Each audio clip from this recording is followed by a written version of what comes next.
à tous. Bienvenue à la Place FinTech pour le premier Green Talk. Bonjour, bienvenue. Le premier Green Talk de la rentrée. Aujourd'hui, on va parler de transition climatique et notamment aborder le sujet des stress tests. Pour tous ceux qui sont en ligne derrière leur écran avec nous aujourd'hui, et je crois que c'est la grande majorité, n'hésitez pas à poser des questions sur Zoom ou sur YouTube, s'il y en a certains qui sont sur YouTube. Nous, derrière, en régie, on pourra voir les questions pour aller retransmettre aux intervenants, soit entre les grandes parties, soit à la fin du webinaire. Donc voilà, je vous souhaite une bonne matinée. Je vous laisse avec Marc et son équipe. Bonjour à tous, merci Marion. Et bienvenue donc à ce webinaire dédié à la transition climatique dans le système financier. Mon nom est Marc Campi, je suis associé au sein du cabinet de conseil en stratégie et organisation Square. Je suis accompagné aujourd'hui de plusieurs personnes, Sarah à mes côtés, Sarah Desmier, Guillaume Flamand et Cyril Régnier. On est également accompagné par Vincent Jantet des équipes modélisation risque chez BPCE, qui est à distance et que vous devez normalement pouvoir voir connecté à ce webinaire. On va parler donc de transition climatique dans le système financier. C'est un sujet extrêmement important. Pendant très longtemps, on peut dire que le sujet a été assez secondaire dans je dirais, les préoccupations des dirigeants des grandes banques ou des grandes assurances. Aujourd'hui, ce n'est absolument plus le cas.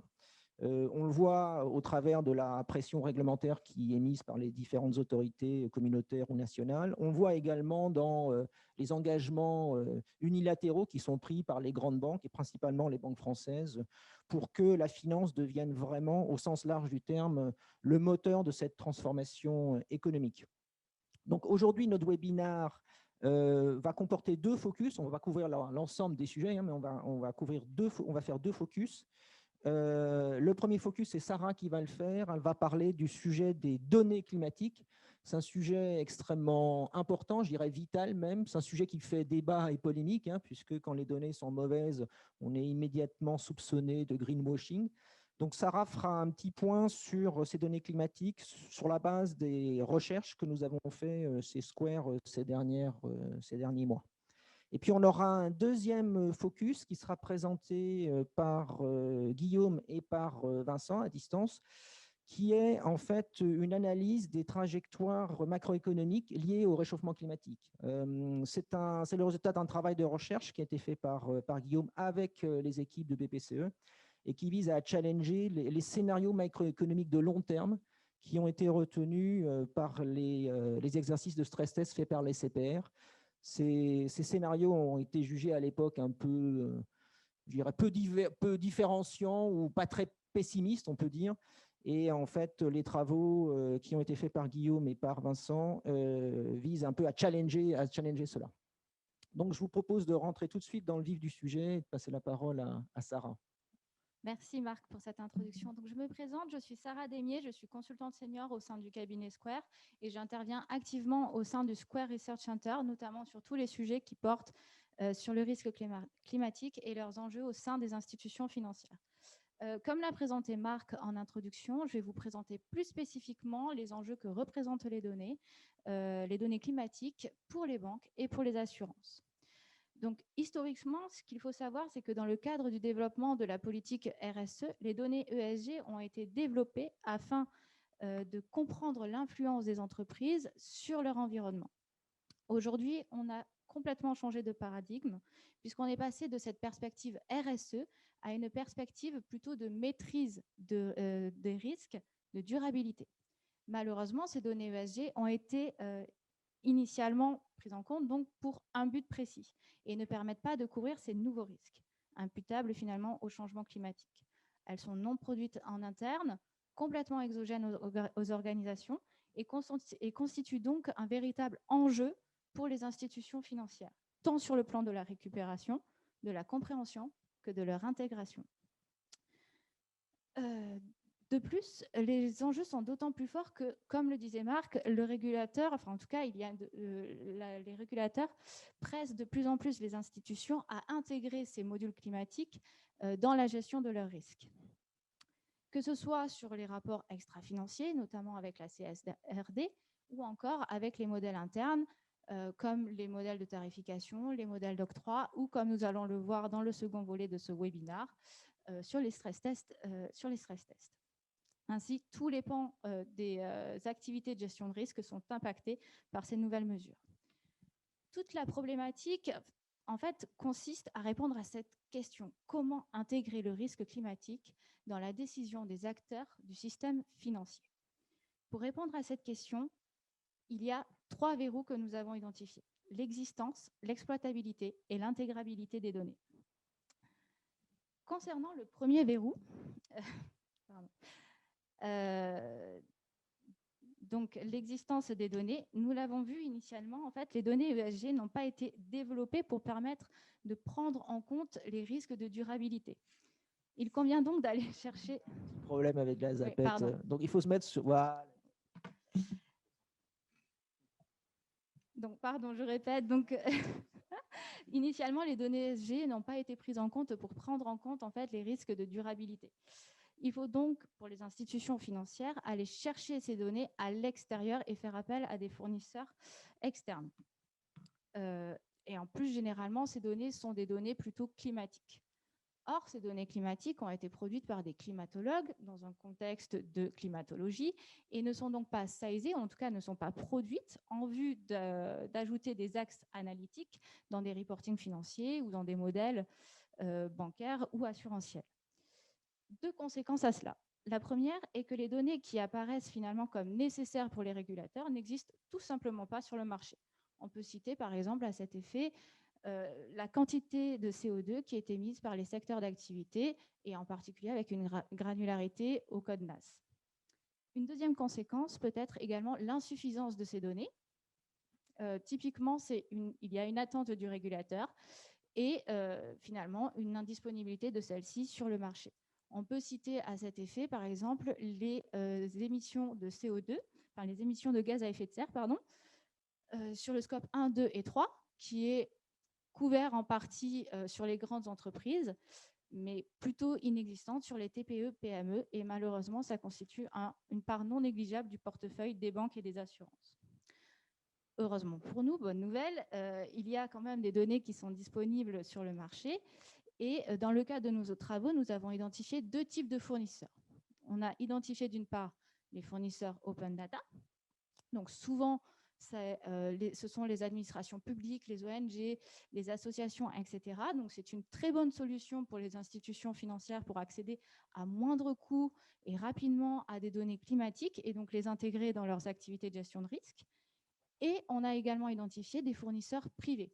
Ils sont souvent issus de la FinTech, comme par exemple Iceberg, RepRisk, Asset Resolution, ou encore d'autres cabinets de conseil comme Ubirisk, ou alors de grands groupes qui commercialisent leurs données, comme Airbus par exemple.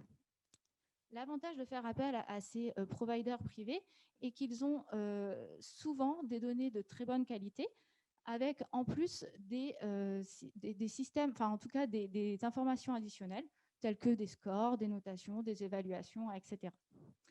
Malheureusement, le paysage est extrêmement riche, extrêmement mouvant, et il est donc parfois très difficile d'avoir à date une photo de ces différents providers sur le marché. Enfin, notre deuxième verrou, qui est l'exploitabilité des données, peut se décomposer en deux volets. D'une part, l'intelligibilité et d'autre part, la qualité de données. En effet, sans la connaissance de la donnée brute ou de l'indicateur qui a été récupéré par les institutions financières, son utilisation risque d'être compromise au sein des différentes activités de gestion de risque. Typiquement, si on utilise une information que l'on ne comprend pas, que l'on ne maîtrise pas, il y a un risque très fort, finalement, d'incompréhension, de mécompréhension des résultats qui en découlent. C'est pourquoi la récupération ou la constitution d'une documentation, si possible la plus exhaustive et compréhensible possible de la donnée climatique, est un enjeu essentiel. Pour cela, dans le cadre de nos travaux, nous avons travaillé sur la réalisation de cartes d'identité, dirons-nous, que ce soit des fournisseurs de données, mais également des bases de données à proprement parler. Ces métadonnées nous permettent finalement en un clin d'œil d'identifier quel est le risque couvert. Est-ce que c'est du risque de transition? Est-ce que c'est du risque physique? Est-ce qu'on est sur quelque chose d'un peu plus englobant? Quelle est la granularité géographique? Est-ce qu'on est uniquement sur un périmètre France, un périmètre européen, voire mondial? L'horizon temporel, la périodicité de mise à jour, bref, autant d'informations qui vont nous permettre de comprendre qui est ce fournisseur et quelles sont ses bases de données.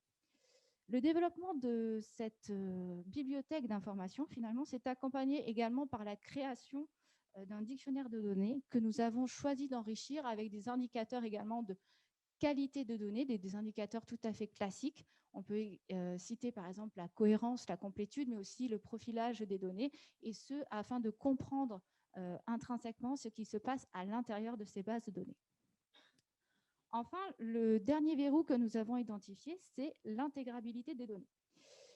Outre l'existence et l'exploitabilité, qui sont donc nos deux premiers verrous, ce troisième verrou est en fait essentiel, souvent omis, mais essentiel. En effet, nous avons constaté, lorsque nous avons donc recensé les différents providers, que chacun avait leur petite spécificité, tant sur le mode de récupération des données, certains privilégiant les supports physiques, d'autres le cloud, que sur le format des données en elles-mêmes. On peut par exemple typiquement avoir des données structurées pour l'un et des données non structurées pour l'autre. Ces deux informations finalement sont essentielles pour évaluer le degré de complexité d'intégration des données dans votre système d'information. On peut prendre un cas très simple, un exemple très simple.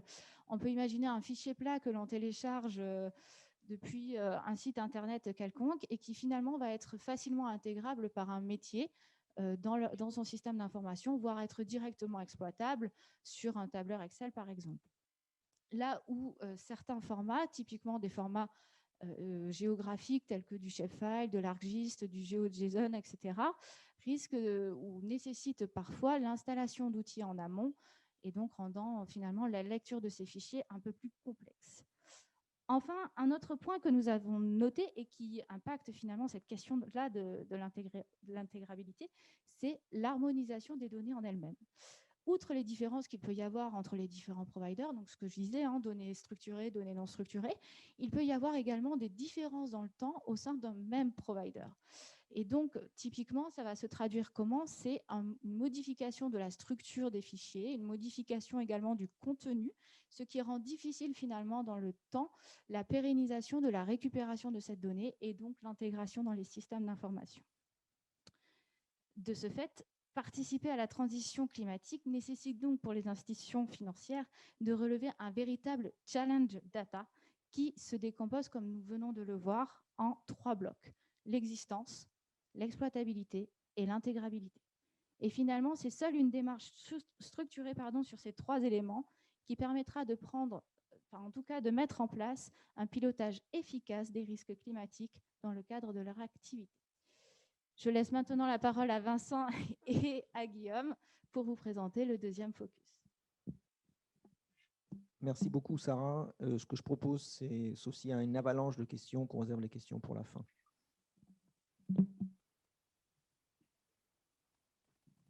Bonjour à tous, est-ce que vous m'entendez? Oui, on t'entend. Non, parfait. Vous m'entendez bien?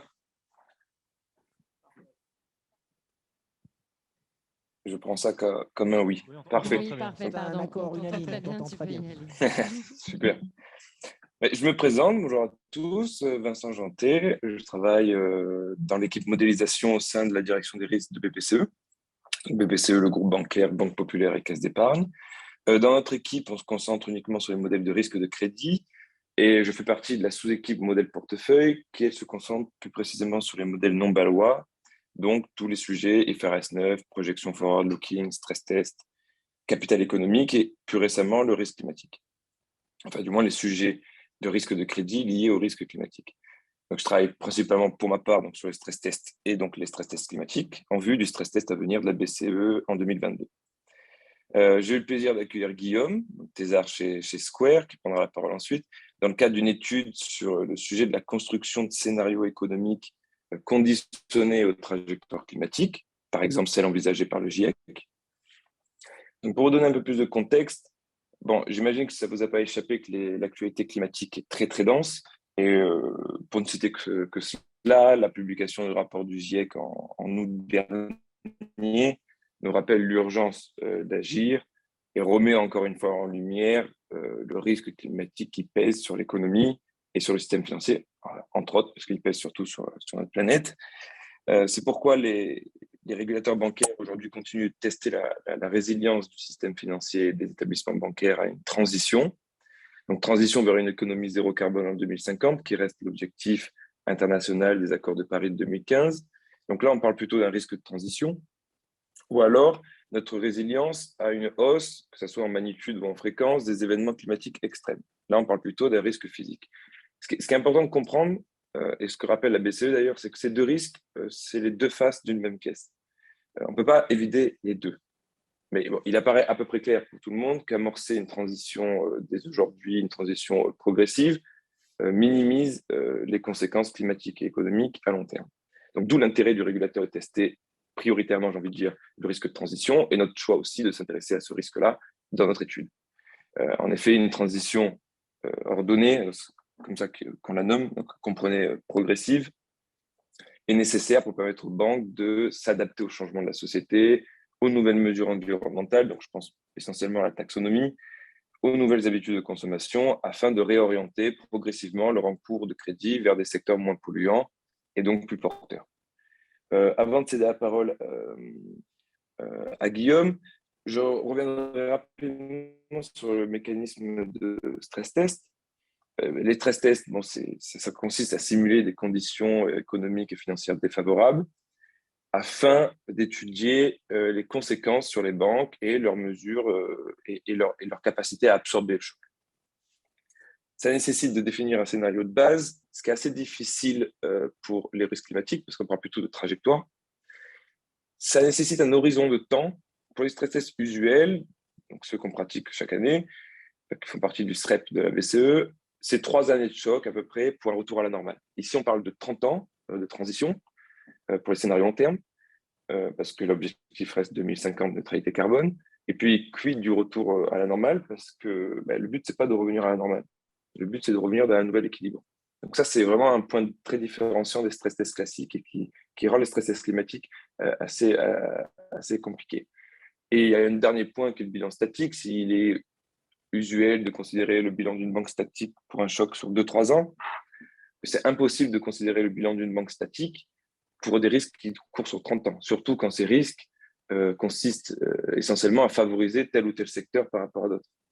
Donc ça, c'est plein de raisons qui montrent que les stress climatiques présentent beaucoup de défis. Bon, heureusement, les banques françaises ont bénéficié d'un petit tour de chauffe avec l'exercice de la CPR en 2020, l'exercice pilote, dont une des conclusions était la critique des scénarios, justement, basée sur des scénarios NGFS, donc le réseau de verdissement du système financier. Les scénarios sont souvent jugés pas très mordants et peu différenciés entre les différents types de transitions. Il y a le stress test BCE qui arrive pour 2022 et c'est donc dans ce contexte qu'on a mené l'étude avec Guillaume sur la traduction des trajectoires climat en scénario macro. C'est très difficile de créer ce genre de scénario et de les rendre réalistes parce qu'en fait, on parle de phénomènes qui sont non observables dans le passé. Le risque climatique n'est pas cyclique et les hypothèses que l'on choisit pour modéliser ces trajectoires sont donc cruciales. En partant des hypothèses du modèle DICE et en les modifiant, le travail de Guillaume montre un excellent exemple de la sensibilité d'un modèle à ses propres hypothèses. Le modèle DICE, donc créé par Nordhaus, est largement utilisé dans la littérature aujourd'hui. Il est même utilisé et adapté pour les scénarios du NGFS, justement. Il permet de traduire l'impact du risque climatique en stress économique. Et il est aujourd'hui de plus en plus critiqué. Alors, je cède la parole à Guillaume qui va nous en dire plus. Merci Vincent, c'est bon. Alors j'ai l'impression qu'on m'entend bien. Alors du coup, moi, je m'appelle Guillaume Flamand, comme j'imagine vous le savez déjà. Donc moi, je fais ma thèse au sein du cabinet Square. J'ai été diplômé avant d'une école d'ingénieur en statistique. Voilà, avant donc du coup de rejoindre Square pour faire ma thèse sur la prise en compte du risque climatique dans le système financier, disons pour être un peu général. Alors avant de commencer, déjà, je voudrais un peu rappeler pourquoi et dans quel contexte on a mené cette étude. En fait, ce qu'il faut savoir, c'est que le stress test climatique, comme vient de le rappeler Vincent, ça a une échéance très longue, une échéance décennale en fait, d'ici à 2050. Et donc pour ça, Pardon, on passe mes slides un peu trop vite. Pardon, Cyril. Je sais pas si. Oui, et donc, c'est une échéance décennale. Et donc, en fait, tout le but et tout le jeu en amont de ce stress test, ça va être de traduire différentes trajectoires d'émissions de gaz à effet de serre ou alors de réchauffement climatique en scénarios macroéconomiques, pour qu'ensuite les banques puissent en quelque sorte manger ces scénarios macroéconomiques pour arriver au final à une valeur stressée de probabilité de défaut. Voilà. Donc, en fait, tout le jeu, ça va être de traduire des scénarios d'émissions de gaz à effet de serre en trajectoire macroéconomique. Alors moi, ce que je vais vous proposer dans cette petite intervention, ça va être d'essayer de reconstruire une partie du modèle DICE, donc du modèle de Nordhaus, pour voir déjà un petit peu comment il fonctionne, qu'est-ce qu'il y a sous le capot, si j'ai envie de dire. Et puis de regarder si on ne peut pas un tout petit peu modifier une hypothèse, et en modifiant cette hypothèse, voir ce qu'on obtiendrait, de nouveau ou pas. Alors je vais commencer, on ne voit pas mes slides, c'est pas grave, hein. Tant pis, on va faire à l'oral. Alors du coup, pour commencer à construire ce modèle de Nordhaus, ah oui, d'ailleurs, pourquoi on prend ce modèle de Nordhaus? On va commencer par là quand même. Parce qu'en fait, le modèle de Nordhaus, c'est un modèle qui a le grand atout d'être extrêmement simple. Et puis en plus, William Nordhaus, c'est quand même un économiste qui a eu le prix Nobel d'économie en 2018. Donc c'est quand même, pour ses travaux, je précise bien quand même pour ses travaux d'introduction de la science du climat dans la macroéconomie. Donc c'est quand même des travaux qui sont a priori pas mal validés par la communauté scientifique. Alors pour Nordhaus, lui, ce qu'il va supposer, ça va être d'imaginer une économie et d'essayer de trouver quels sont les éléments qui permettent à cette économie de produire de la richesse. Alors en fait, il va se baser sur des travaux historiques, des travaux de Robert Solow en fait, pour sa fonction de production. Alors en fait, une fonction de production, c'est quoi? C'est une fonction qui va essayer de traduire quels sont les intrants dont l'économie a besoin pour produire de la richesse. Alors les intrants dont l'économie a besoin, Nordhaus en identifie deux en fait en particulier, ce qu'il appelle du capital, des euros en fait, et puis de la productivité, et puis pardon du travail. Je vais trop vite. Qui est du travail. Alors pour prendre un exemple peut-être un peu simple ici, merci Marc. Pour le capital ici, j'ai besoin de pas mal de matériel en fait pour faire ce webinaire. On a besoin d'une caméra, là je vois devant moi, il y a mon micro, il y a un ordi à côté, j'imagine qu'il y a tout un réseau internet pour pouvoir que vous voyez mon image, ma tête, et puis pareil pour le son quand même, pour le son de ma voix qui est peut-être encore plus important. Et donc ça, c'est du capital en fait. C'est historiquement, quelqu'un a investi pour créer cette caméra, pour la produire, pour l'acheminer ici. Quelqu'un historiquement a produit le réseau Internet en France qui permet de faire balader nos électrons jusqu'à chez vous. Voilà. Donc il faut du capital, c'est des euros. Et puis il faut aussi du travail, oui, parce que pour faire ce webinaire, il a bien fallu qu'on le prépare un petit peu, qu'on prépare un petit peu ces slides, notre intervention, et puis le fond quand même, qui est peut-être encore plus important. Donc il faut du travail. Et puis quand on mixe tout ça, on obtient une richesse, une certaine quantité de PIB produite. Alors en fait, on peut encore un petit peu, tu peux passer au Cyril. Merci Cyril, c'est gentil. Voilà la forme en fait de cette fonction de production. Alors, en fait, ce sont les deux termes qui sont à droite de cette fonction. Alors j'ai volontairement omis le troisième terme, la productivité. Parce qu'en fait, on va en avoir besoin uniquement maintenant. Pourquoi? Parce qu'en fait, alors déjà, si j'étais physicien, je dirais que cette équation, elle n'est pas homogène. À gauche, vous avez des zéros, et puis à droite, vous avez des zéros à la puissance bêta, et puis des heures à la puissance 1 moins bêta. Ce n'est pas homogène. Il faut qu'à droite et à gauche, il y ait la même unité, des zéros. Bon. Donc, il nous faut un troisième terme. Et puis, en plus, je pense un argument qui est encore plus fort, c'est de simplement dire que cette fonction, elle ne permettait pas de retrouver la croissance historique. Donc, il nous a fallu rajouter un terme d'erreur, ou en tout cas un terme qui permettait d'expliquer la croissance que cette fonction de production basique ne nous permettait pas d'estimer.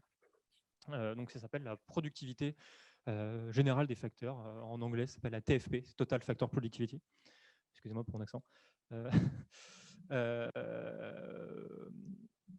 Bon, voilà. Alors maintenant, ici dans la fonction. Ah, effectivement. Alors maintenant, vous allez peut-être me demander où se trouve le climat là-dedans. En fait, elle est nulle part, et c'est là où se trouve tout l'apport de DICE justement à cette science macroéconomique. Alors lui, ce qu'il va faire, c'est d'ajouter deux autres termes à cette fonction de production. Deux oméga ici, un petit oméga puis un grand oméga. Alors petit oméga, en fait, ça correspond à un terme. En fait, il va falloir investir du capital pour décarboner l'économie. C'est-à-dire que plutôt que d'investir dans des centrales à charbon, je ne sais pas quoi, il va falloir que j'investisse dans de l'éolienne, du panneau solaire ou éventuellement du nucléaire, s'il faut être un peu polémique. Et en fait, ces investissements, ils partent du principe que si jamais ils étaient aussi rentables que les autres, ils seraient déjà faits. Du coup, il se dit que ces investissements ont un certain coût. En tout cas, contrairement aux investissements classiques qui seraient les plus optimaux, ils sont un tout petit peu moins optimaux. Donc, en fait, c'est une sorte de coût. Et c'est ce que représente cette fonction oméga. Je ne vais pas trop y toucher, je vais supposer que ce qu'il dit est complètement vrai. Et puis, il y a une deuxième fonction, ce qui s'appelle la fonction de dommage. Alors cette fonction, ça permet de prendre en compte littéralement le risque physique. Vous en avez sûrement déjà entendu parler. Le risque physique, c'est quels sont les dégâts que vont causer les futures inondations, vagues de chaleur, canicules, tsunamis, ouragans et autres joyeusetés sur l'économie. Donc là, je vous ai affiché la fonction que Nordhaus prend. Alors ça, c'est tiré de son dernier modèle, en fait, de sa dernière mise à jour de 2018, donc relativement récente. Alors ici, grand T indice petit t au carré, ça c'est le réchauffement depuis l'ère pré-industrielle. Donc on voit par exemple que si j'ai un réchauffement de par exemple 3 degrés, 3 au carré ça fait à peu près 10, oméga il vaut 0,02. Donc ça fait quasiment une réduction du PIB de 2%. Si j'ai ma température moyenne qui augmente de 10 degrés, j'ai grand oméga qui vaut 0,2. Donc j'ai encore moins qu'une diminution de 20%, un petit peu moins, 17% à peu près. Alors, est-ce que cette fonction est plausible? Est-ce qu'elle est réaliste? Je ne sais pas. Personnellement, je ne pense absolument pas. Et je ne suis absolument pas le seul non plus à penser que ce n'est absolument pas le cas. Malheureusement, cette fonction, elle est aussi très difficile à estimer. Parce qu'en fait, comme le disait Vincent juste avant, on n'a pas d'exemple de réchauffement climatique. Et heureusement d'ailleurs qu'on n'a pas d'exemple de réchauffement climatique. Donc en fait, on n'a absolument aucun exemple et aucune observation de qu'est-ce que ça donnerait sur l'économie un réchauffement climatique. Donc Nordhaus fait un peu comme il peut. Et donc il arrive à cette fonction qui est très discutable et qui est très discutée. Mais on va encore une fois la supposer vraie et on va supposer que cette fonction, elle est juste, dans le modèle en tout cas. Et en fait, pas tout de suite, Cyril. Je te vois essayer de passer. Heureusement que ça n'a pas marché, pas tout de suite. Tu es allé public-gâcher notre public. Spoiler pour ceux qui préfèrent les anglicismes. En fait, j'ai volontairement omis un paramètre A, la productivité. En fait, comme je disais tout à l'heure, la productivité, c'est ce terme qui explique la majeure partie de la croissance historique. C'est ce terme-là qui nous permet d'expliquer en gros 2% de croissance annuelle. Et Nordhaus, lui, il va supposer que cette productivité, elle va croître de la même façon que pendant le dernier siècle. Alors, pas tout à fait, il va supposer que c'est un tout petit peu moins et que ça va en diminuant. Bon. Pardon. Alors ça, évidemment, cette hypothèse, tu peux là, c'est le moment où il faut passer, Cyril. Merci, Cyril. Ah non, tu allé trop loin, tu allé beaucoup trop loin, tu as doublement public gâché le spectateur. Ça ne veut pas. Encore une. Yes, parfait. Et donc là, vous avez, c'est peut-être un peu petit, je suis désolé, j'espère que vous voyez bien. Donc en fait, j'ai représenté ici, en bleu très clair, ce que Nordhaus a obtenu avec son modèle. Donc ça, j'ai directement repris, en fait, c'est même un fichier que Nordhaus a mis en ligne. Donc d'ailleurs, grand merci à lui d'avoir mis son modèle en open source comme ça, et sur lequel on pouvait tripoter les paramètres, c'est super. Enfin, c'est juste super bien d'un point de vue scientifique. Et donc, vous avez en bleu clair la projection du PIB que Nordhaus prévoit. Et donc, comme je disais, j'ai supposé la trajectoire de la TFP, de la productivité des facteurs de A. Et puis, en bleu un peu plus foncé, je me suis dit, qu'est-ce qui se passerait si jamais A, elle était constante aux valeurs de 2010 ? Alors, pourquoi 2010 ? Parce qu'en fait, Nordhaus, il a publié ce modèle-là en 2014, et donc il avait pris des valeurs de 2010. Donc, je suis reparti de 2010. Bon, j'espère que ça n'a pas trop changé depuis, mais enfin, en tout cas, voilà, je suis reparti de 2010. Et donc, en bleu foncé, vous avez la trajectoire du PIB si jamais la productivité ne bougeait pas, était constante à celle de 2010. Et là, j'imagine que vous vous rendez bien compte d'à quel point cette hypothèse elle est énorme et elle a un impact très fort sur la projection future du PIB. En 2050, on est du simple au double, et en 2100, on doit être du simple au octuple. Je ne sais pas si ça se dit comme ça, mais enfin, septuple, enfin, quelque chose comme ça.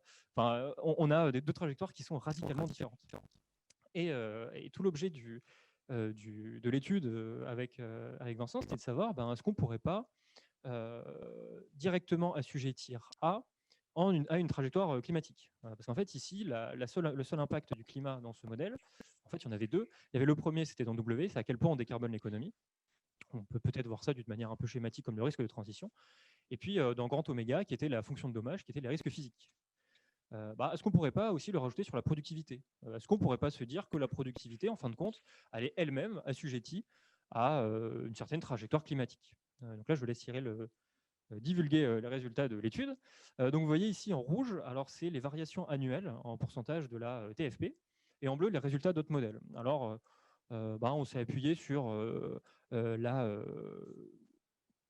certaine trajectoire d'émissions de gaz à effet de serre dans le passé. Alors, c'est une fonction, en fait, de cette trajectoire. Je ne vais pas trop m'apesantir dessus, je pense que le résultat est un peu plus important. Et donc, notre modèle, on interpole pas trop mal, en tout cas, les variations passées de la TFP. La productivité des facteurs. On voit, par exemple, en 2020, effectivement, la TFP a chuté avec le Covid. Parce que je ne sais pas trop pourquoi, mais ça a chuté en tout cas dans les données. Notre modèle, il le prévoit à peu près bien. On voit en 2008 aussi, avec la crise des subprimes, la TFP apparemment avait aussi chuté. Notre modèle le prévoit aussi de manière un petit peu plus optimiste que ce qui s'est effectivement passé. Mais enfin, on a aussi ce décrochage, pareil en 2001 avec l'éclatement de la bulle Internet. Et puis, de la même façon avec les chocs pétroliers, fin des années 70, début 80, enfin des 70. Et donc, effectivement, ça nous paraissait un peu, comment dire, nous paraissait un petit peu osé de prétendre pouvoir avoir une certaine trajectoire de la TFP donnée en amont, sans en avoir une variable explicative qui pourrait être directement déduite des trajectoires climatiques données par le GIEC. Et du coup, c'est la dernière figure que je vous propose. Ça va être maintenant de réintégrer. Oups, on est allé trop loin. Ça va être de réintégrer donc, cette nouvelle trajectoire prédite par notre modèle dans le modèle de Nordhaus. C'est-à-dire qu'on ne touche à rien, on prend tous les paramètres exactement comme Nordhaus nous l'a donné, sauf pour A. Et A, on va dire que maintenant, ça va être prédit par notre modèle en fonction de différentes trajectoires climatiques. Alors, j'en ai mis deux en particulier. Je vais vous expliquer plus loin. Alors déjà, je vais vous expliquer qu'est-ce que j'affiche ici. J'affiche toujours pareil, le PIB. Donc, vous retrouvez les graphiques de Nordhaus. Alors, en fait, j'en ai mis un tout petit peu plus que précédemment. En fait, ici, j'en ai mis 3 pour vous montrer à quel point ces différentes projections sont égales, en fait, j'ai envie de dire, sont très proches les unes des autres. Donc, vous avez la trajectoire de Nordhaus où on ne touche à rien, voilà. Une trajectoire où on essaye de se limiter en dessous de 2 degrés, et une trajectoire qu'il appelle optimal tax, où on essaye de maximiser le bien-être de la population. Bon, ces trois trajectoires sont quasiment égales, alors peut-être que vous arrivez à le distinguer. Bon, on n'y arrive pas vraiment, mais enfin. Et puis, il y en a deux autres qui sont un peu plus clairs, qui sont très loin des trois autres, pardon. Alors ici, qui ont un petit V2 dans la légende, qui sont plus clairs. La première, celle qui monte le plus. On a essayé à peu près jusqu'en 2050, parce que de toute façon, c'est l'échelle pour les stress climatiques, de reproduire ce que Nordhaus donne. Et puis une autre un peu plus bas, où on a une autre hypothèse. Alors, il se trouve que malheureusement, celle où le PIB monte de cette façon, où on suit Nordhaus, ça entraîne une augmentation des gaz à effet de serre de l'ordre de 3% par an, à peu près. Évidemment, vous doutez bien que par rapport aux accords de Paris, on est très mauvais. On est même aux antipodes de ce qu'il faudrait faire. Et donc, on s'est dit, qu'est-ce qui se passerait si jamais on devait respecter les accords de Paris et donc, bon an, mal an, on devait réduire les émissions de gaz à effet de serre de 3% par an. Et donc, on obtient la figure qui est tout en bas. Est-ce que effectivement notre modélisation a du sens? Est-ce qu'effectivement notre modélisation elle prédirait bien ce qui se passerait dans l'avenir? Je vous laisserai juger. En tout cas, dans le passé, elle le prédit plutôt bien, plutôt très bien même, malheureusement. Et donc, ça pose la question de comment faire pour discuter de ces scénarios, comment faire pour les prendre en compte d'un point de vue du système financier, parce que ça pose d'énormes problèmes qu'il n'y ait plus de croissance dans un monde capitaliste. Et puis même, j'irais même au-delà, parce que, alors ça c'est ma position personnelle, mais dans un pays riche comme la France, si jamais le PIB stagne d'un point de vue mondial, puisque là on parle d'une moyenne mondiale, est-ce que nous resterions aussi riches, ou est-ce qu'il ne faudrait pas laisser un peu plus de place aux pays qui sont d'autant plus pauvres? Bon, ça c'est un point de vue peut-être un peu plus compliqué à discuter, mais il faut en discuter si on a un PIB qui ne croît plus. Et c'est ce que, en tout cas, nous donne notre modèle, juste en changeant cette hypothèse sur la TFP. Je laisserai du coup maintenant Vincent et puis Cyril conclure sur. Vincent d'abord, je crois. Vincent d'abord.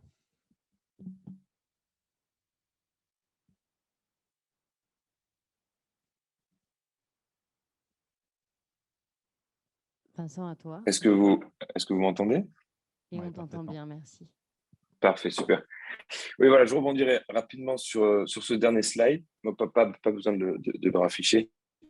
Sur l'importance, donc, ce que je soulignais en introduction, l'importance des hypothèses dans la construction de scénarios économiques.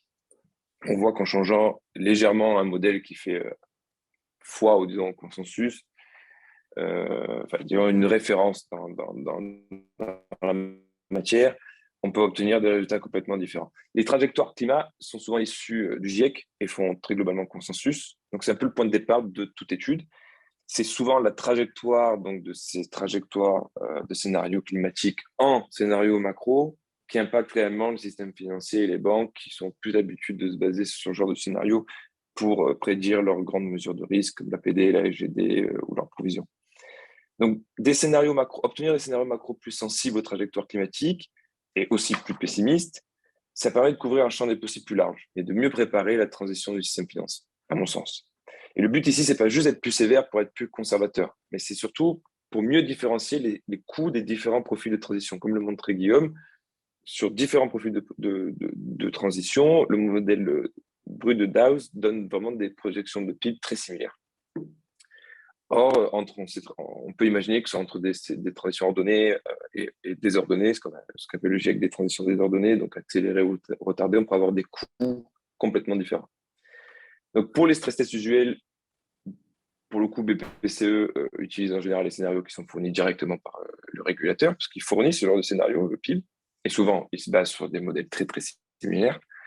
Mais ces scénarios et le travail de Guillaume pourraient être très utiles pour des stress tests internes où on a plus de liberté et aussi pour le capital économique qui cherche lui à calculer la réserve de capital que doit constituer la banque pour se prémunir de ce risque.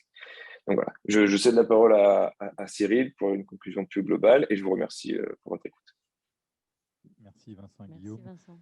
Donc, merci à tous d'avoir suivi activement ce webinaire qui est une première pour nous sur le risque climatique et j'espère pas la dernière. Voilà, ce webinaire nous montre à quel point les travaux sur les risques climatiques sont primordiaux pour que les acteurs de la finance appréhendent au mieux les effets des risques climatiques sur la gestion de leurs actifs. Aujourd'hui, nous avons présenté deux sujets autour de la transition climatique dans le secteur financier. Le premier, celui de la donnée climatique, on voit que c'est la pierre angulaire à tous les travaux qui peuvent être menés derrière. On l'a dit avec Sarah, parce que la compréhension de ces données climatiques, c'est un élément capital pour permettre aux différents acteurs de développer des indicateurs de pilotage ou des modèles qui soient le plus en lien avec la réalité environnementale, car c'est vraiment ça qu'on va chercher à capter pour répondre au mieux aux enjeux climatiques. Et cette cartographie des données qu'on a dressée, en fait, elle va nous permettre de gagner un temps conséquent dans la sélection des données et des différents providers associés, car elle va nous permettre quelque part d'aller droit au but sur les données qui vont être essentielles et qui vont le plus fonctionner en fonction des problématiques qui vont être en question. Enfin, ça peut permettre aussi de challenger des données sur lesquelles les institutions financières travaillent actuellement, à savoir de challenger les données et de dire bah, écoutez, vous travaillez peut-être sur telles informations, mais potentiellement, on peut vous proposer, en tout cas, on a vu que ça marchait bien, d'aller vers d'autres environnements. Le second sujet que nous avons abordé avec la mission avec BPCE, Guillaume et Vincent, donc l'intégration dans les modèles de stress climatique des effets long terme pour être plus différenciants ou plus mordants dans l'approche, elle va nous montrer à quel point en fait ces modèles de stress climatique sont sensibles aux inputs qu'on fournit. Et donc les inputs, c'est les hypothèses qui vont être mises en entrée de ces modèles.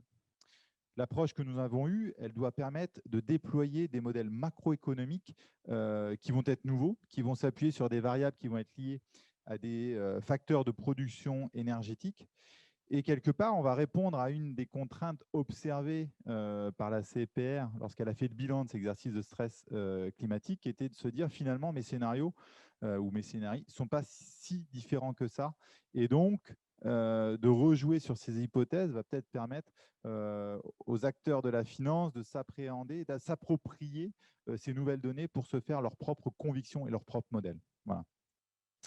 Enfin, on voulait conclure avec une autre conviction qui est la cohérence dans tout ça, la cohérence globale de tout ce qu'on dit, la data, ces modèles, et finalement, c'est quoi l'impact sur la production des crédits futurs. Donc, nous, ce qu'on pense, c'est que tout ça doit aboutir à des conséquences stratégiques pour les entreprises et il doit y avoir une cohérence globale entre les équipes de la RSE, de la finance, des risques, pour faire en sorte que ces travaux et les règles de gestion qui vont être associées à toutes ces décisions En fait, tout ça, on pense, en tout cas, c'est notre conviction, ça doit être sanctuarisé dans les politiques de risque de crédit. Voilà. Donc, aujourd'hui, nous sommes à votre disposition pour tout complément d'information. Au-delà de ce webinaire, si vous voulez nous contacter, vous pourrez retrouver nos messages et nos adresses pour aller un peu plus loin dans les échanges, que ce soit sur les données climatiques ou sur les scénarios macroéconomiques. Et maintenant, je vais laisser la parole aux questions-réponses. Et j'espère qu'elles seront nombreuses et qu'on pourra y répondre avec une grande qualité. Voilà. Merci à tous. Merci Cyril. Est-ce que vous avez des questions dans la salle? Sinon, je vais commencer déjà par rebondir sur le sujet de la donnée. Sarah, vous avez expliqué comment vous alliez sourcer la donnée et puis la rendre exploitable. Est-ce que vous pouvez nous expliquer comment se formalisent vos livrables dans ces cas-là sur la data? Tout à fait. Excellente question. Alors, nous, effectivement, nous avons travaillé donc, sur un recensement du marché, donc des différents fournisseurs de données qui soient, comme je le disais, soit publics, soit privés. Donc, on n'a pas été très restrictif, en fait, vraiment sur notre recherche. On a formalisé, en fait, tous ces travaux avec la constitution, finalement, d'une très grande base de données qui récapitule donc toutes les informations que l'on a pu trouver, que l'on a pu identifier sur les différents fournisseurs de données. Donc typiquement, qui sont-ils? Que font-ils? Depuis quand sont-ils sur le marché également?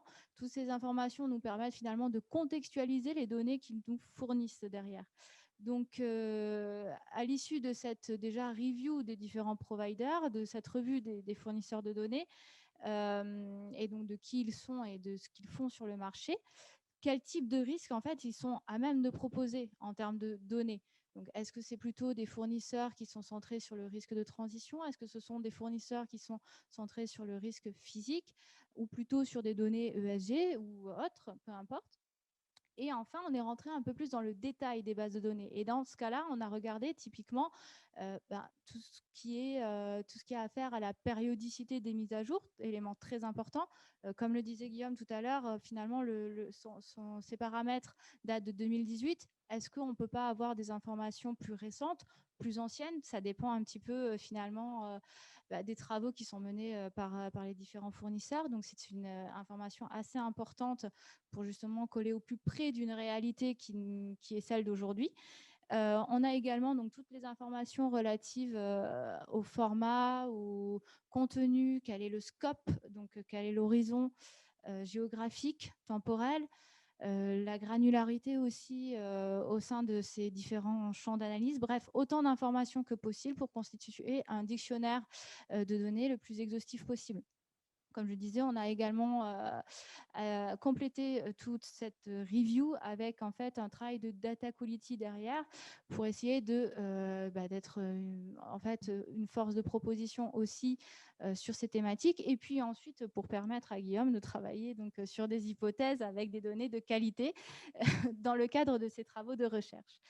Un autre type de livrable sur lequel nous sommes en train de finaliser, c'est finalement de créer un working paper sur ce sujet qui reprendra donc certains éléments de ce webinaire, mais également qui ira beaucoup plus loin pour expliciter un petit peu notre démarche sur le sujet et quelles sont donc toutes les problématiques que nous avons pu identifier et comment nous avons pu également lever les verrous là-dessus avec par exemple des cas d'usage, etc.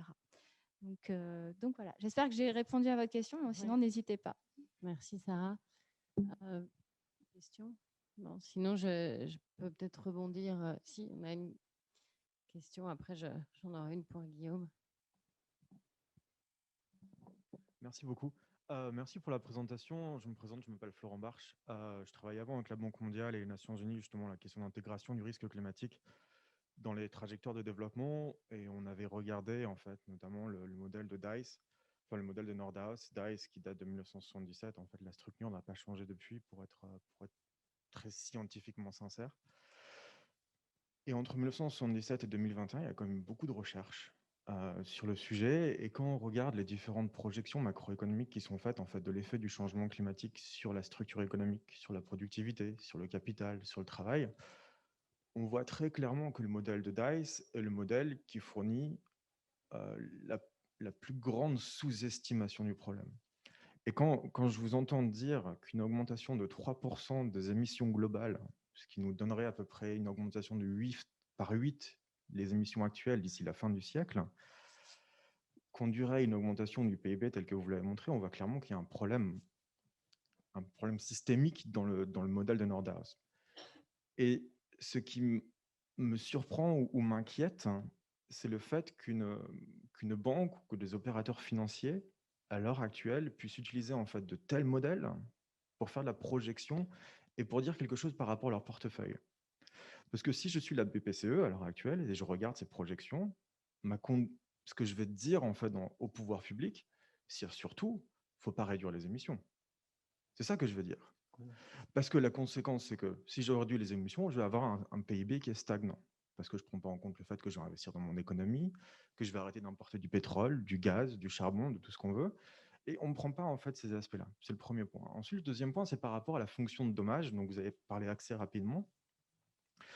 Quand on regarde les papiers, enfin, je pense aux publications de Weizmann en 2009, de Berkey en 2015, de l'OCDE aussi en 2015 par rapport à ces estimations-là, en utilisant différents types de modèles, économétriques, CGI, je ne sais pas comment on dit ça en français, on voit clairement qu'il y a une sous-estimation qui est majeure. Et comment est-ce que vous allez réussir à intégrer en fait ce type de données-là, enfin ce nouveau modèle? Et ensuite, le deuxième point qui est aussi plus intéressant, en fait, dont vous parliez juste avant, en fait, par rapport aux données climatiques qui sont disponibles, c'est qu'on voit qu'il y a de plus en plus de données climatiques qui sont disponibles, qu'on peut utiliser, en fait, qu'on peut intégrer dans ces modèles-là pour avoir quelque chose qui soit un peu moins black box. Enfin, c'est même pas black box, en fait, c'est une open empty box, si on pourrait utiliser une expression anglaise, une boîte ouverte vide. Le modèle de DICE, c'était très bien en 1977. Il a été récompensé pour son travail sur l'économie, mais c'est son travail passé. C'est son travail qui date d'il y a très longtemps.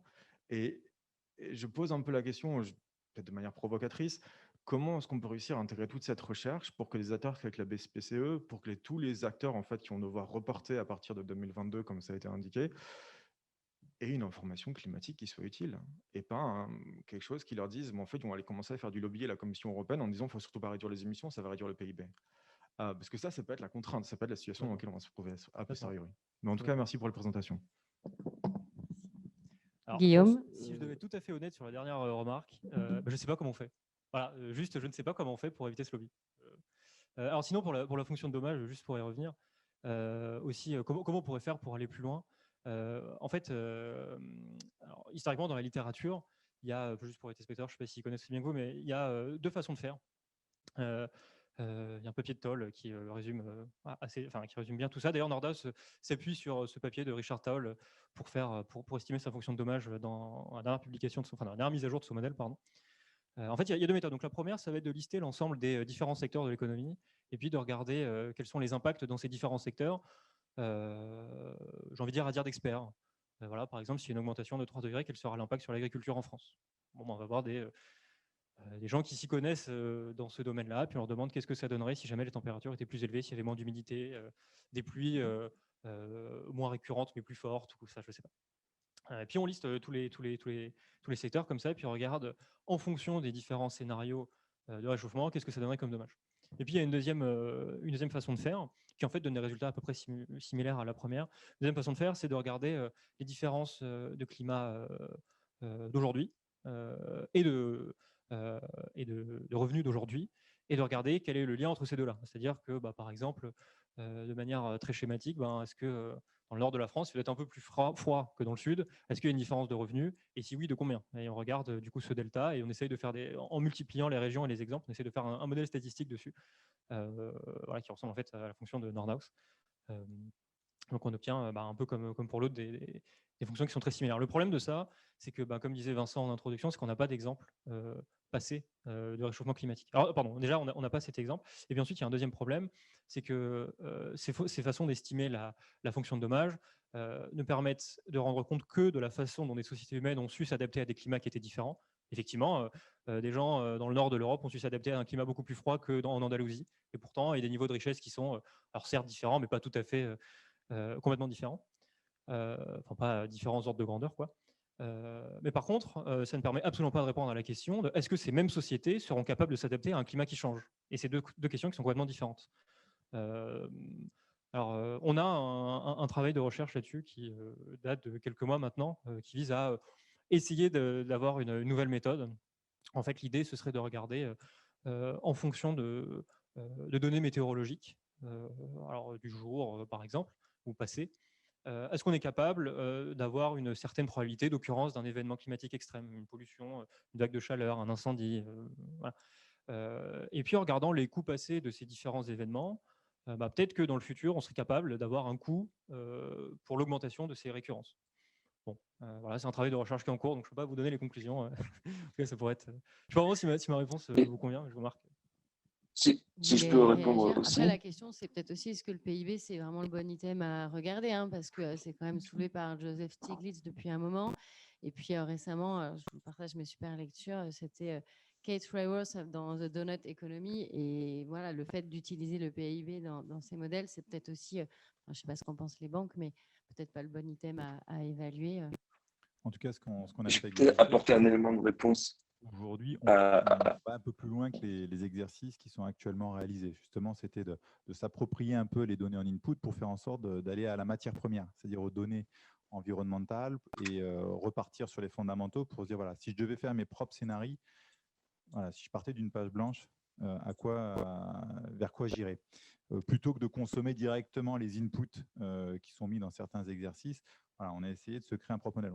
On est parti de l'existant, oui, on est parti dans l'autre, c'était le premier modèle qu'on a regardé, mais en effet, il faudrait regarder d'autres choses, l'affiner, aller sur des visions plus sectorielles. Voilà, donc on sait qu'il y a des choses qui sont améliorées encore dans l'approche pour aller plus loin, mais je trouve que la démarche, elle était vertueuse, c'était de se dire, OK, je ne prends pas pour argent comptant ce qu'on nous demande, mais j'essaie de m'approprier et de remonter sur les données brutes en amont pour challenger ces scénarios. Voilà.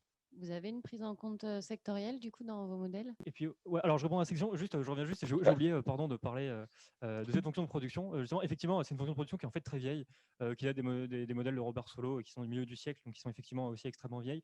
Et c'est vrai que, alors du coup, c'est pas tout à fait ce genre de scénario que la CPR, par exemple, ou le NGFS utilise des scénarios, enfin, des fonctions de production qui sont un tout petit peu différentes. Mais comme vient de le dire Cyril, étant donné qu'on voulait repartir d'une page blanche et regarder est-ce qu'on ne pouvait pas reconstruire d'autres scénarios par nous-mêmes, on est reparti d'un modèle qui était le plus simple possible pour éventuellement après l'affiner et le rendre un peu plus complexe, peut-être en modifiant, reprenant une autre fonction de production. Et aussi pourquoi on est reparti de Nordhaus et de DICE, c'est parce qu'en fait les trajectoires, en tout cas, alors certes, elles étaient un petit peu plus optimistes que les autres, mais si on regarde par exemple les scénarios de la CPR, ils ont aussi une croissance. L'économie, elle est multipliée par quelque chose de l'ordre de 2 d'ici à 2050. Donc, ils ont peut-être une croissance qui est un tout petit peu moins forte que Nordhaus, mais ils ont quand même cette croissance qui est beaucoup plus importante que ce qu'on a. On a d'ailleurs refait l'exercice avec les scénarios de la CPR et on retrouve des résultats un peu similaires. Et oui, alors pour la prise en compte sectorielle, pardon, c'est aussi une question qu'on veut prendre. En fait, le modèle, la courbe bleue que vous avez vue tout à l'heure, qui était donc la prédiction de notre modèle. Ici, c'était une prédiction en quelque sorte agrégée. Voilà. Et on est à peu près convaincu, on n'a pas encore fait l'exercice, parce qu'il nous faut des données, mais on est à peu près convaincu qu'on est capable de le découper sectoriellement. Et ça, c'est extraordinairement intéressant dans un exercice de stress test, typiquement, parce que une banque, elle est énormément intéressée de savoir quel sera le secteur le plus touché dans le futur. Évidemment, on se doute bien que si on dit pour des raisons climatiques qu'on arrête de faire voler des avions, si une banque finance tous les avions d'Air France, ça va peut-être poser quelques soucis. Donc, alors je ne dis pas que c'est ce qu'il faut faire ou ce qu'il ne faut pas faire, mais c'est juste un exemple un peu en grossissant le trait. Mais voilà, l'approche sectorielle est extraordinairement intéressante. Et on pense que du coup, avec ce modèle, on pourrait. Mais il y a toujours la question des données, de ce qu'on peut. Bon, ce qui est important de savoir, c'est que nous, on prend position sur rien par rapport à votre commentaire tout à l'heure. Nous, ce qu'on trouve très intéressant dans ces exercices, c'est que finalement, les accords de Paris datent de 2015, mais ce n'est que maintenant que commence à surgir dans le débat public, et encore, on trouve de manière assez timide, cette relation entre émissions de gaz à effet de serre et croissance.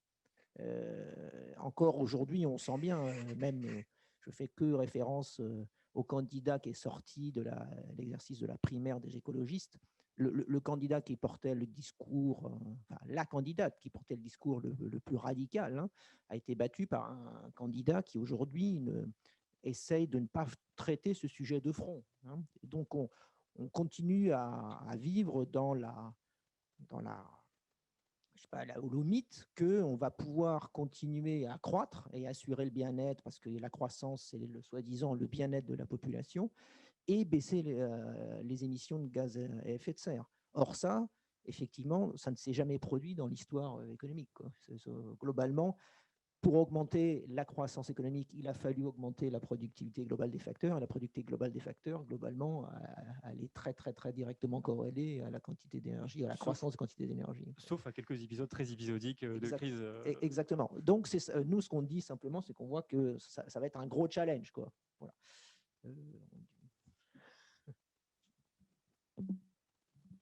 C'est bon, parfait. Bon, bah, merci beaucoup. Ah. Est-ce que je peux répondre à... Non? Une question pour les panélistes. Comment se compare ce modèle à ceux que la BCE a utilisés pour son Top-Down Climate Scenario Analysis 2021? Alors, je ne sais pas si on a encore Vincent en ligne ou si tu peux répondre, Guillaume. Je ne sais pas si Vincent est là, je le laisserai, mais sinon... Oui, on a Vincent encore. Vincent. Alors, je suis là, mais je ne suis pas sûr que vous m'entendiez. On t'entend. Est-ce que vous m'entendez? On ne te voit pas, mais on t'entend. Ah, super. Ouais, parce que je voulais... Bon, c'est le plus important, je pense. D'abord, je rebondis sur la question d'avant, parce que j'avais essayé d'intervenir, mais vous ne m'entendiez pas. Pour ce qui est de la réponse de BPCE au risque de transition, en fait, nous, on est consommateurs des scénarios qui sont donnés par les régulateurs. Ces scénarios, là, on a essayé de les reconstruire et de les rendre plus sensibles aux trajectoires climat, mais en réalité, ils nous sont fournis. Donc, ça, c'est une donnée qu'on a en entrée. Pour la fonction de dommage, qui était votre deuxième point, oui, bon, elle est assez critiquée, c'est Nordhaus, parce qu'en fait, elle confond un peu régression spatiale et régression temporelle. Elle applique des différences de température qu'on observe aujourd'hui et elle estime que ce serait pareil s'il y avait un shift de notre équilibre climatique dans le futur, ce qui n'est pas du tout vrai. Mais par contre, là, quand vous dites que les émissions vont continuer à grossir et que le PIB grossit, c'est un problème de modèle Dice. Alors oui et non. Oui, c'est un problème parce qu'effectivement, si les émissions grossissent à ce point-là, on peut dire qu'on vivra dans un monde invivable et du coup, la production baissera. Mais en vrai, le modèle Dice, il fonctionne un peu par toutes choses égales par ailleurs. Ce qu'il faut regarder, c'est que souvent dans les stress tests, il y a une interaction entre les deux risques. On estime le risque de transition d'un côté, toutes choses égales par ailleurs, le risque physique, puis après on les associe. Et pour ce qui est de la nouvelle question, comment a été construit la différence entre les scénarios qui ont été pris par la CPR et les scénarios par la BCE pour son exercice de stress top-down. Donc, c'est-à-dire, pour donner un peu de contexte aux autres, c'est celui qui précède, qui a été fait par la BCE en interne, qui précède celui qui va être fait bottom-up par les banques en 2022. De ce que j'ai vu, parce que je n'ai pas vu le modèle qu'ils utilisent derrière, parce qu'ils n'ont pas communiqué, mais ils ont communiqué leur scénario par secteur et par type de transition, c'est les mêmes. C'est les mêmes, on observe une baisse de 5% du PIB global d'ici 2100, entre la transition la plus désordonnée et la transition la plus ordonnée. Ce qui correspond un peu au modèle DICE et qui correspond plus ou moins à ce qu'a fait la CPR.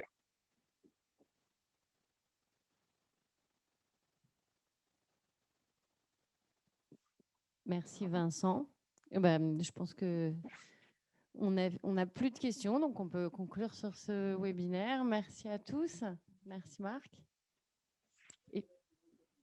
Et puis, du Merci. coup, voilà, le replay sera accessible dès cet après-midi sur le site. Vous pourrez aussi, puisque vous êtes inscrit au webinaire, certainement recevoir les conclusions de l'étude qui seront publiées par Square prochainement, l'étude de Guillaume. Et puis, il y aura également un article qui reprendra en résumé ce webinaire que vous pourrez faire largement circuler. Merci. Merci à tous.